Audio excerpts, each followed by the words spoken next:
Merci de notre Allez-y. temps de parole.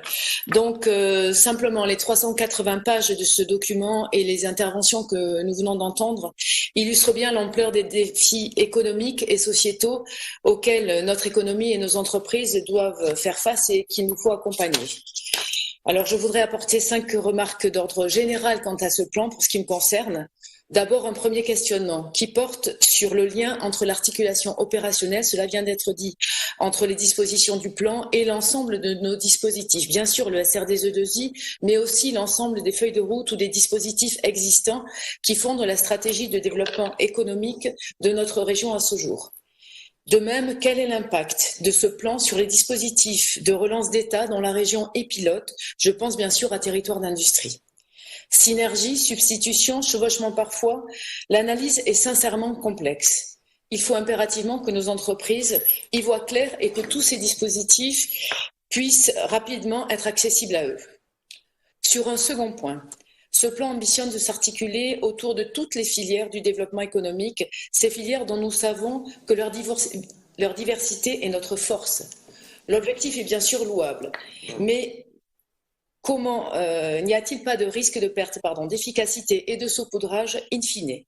N'aurait-il pas été préférable de prioriser davantage notre action sur la base d'un diagnostic approfondi et du degré d'urgence à intervenir sur chacune des filières?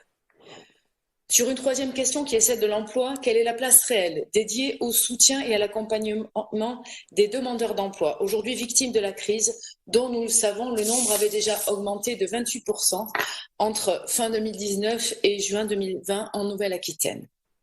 Quatrième point, Président, celui de la diversité des situations des filières régionales. Nous souhaitons insister sur l'impérieuse nécessité de soutien aux écosystèmes que nous avons toujours encouragés et soutenus.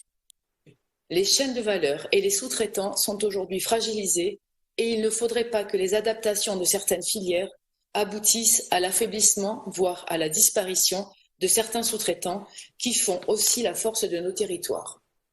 Le dernier point, c'est bien sûr la question essentielle des moyens que nous pourrons mettre en œuvre pour mettre en place ce plan, d'abord pour 2021, mais aussi pour les années suivantes, qui seront tout aussi cruciales pour accompagner la relance.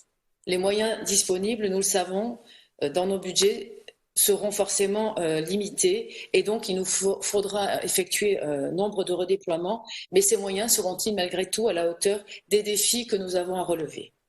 Pour terminer, nous souhaitons bien sûr saluer le travail de tous ceux qui ont participé à l'élaboration de ce plan, mais il faut souhaiter que les résultats soient à la hauteur des enjeux de la relance de l'économie pour notre économie néo-aquitaine. Je vous remercie pour votre écoute. Merci.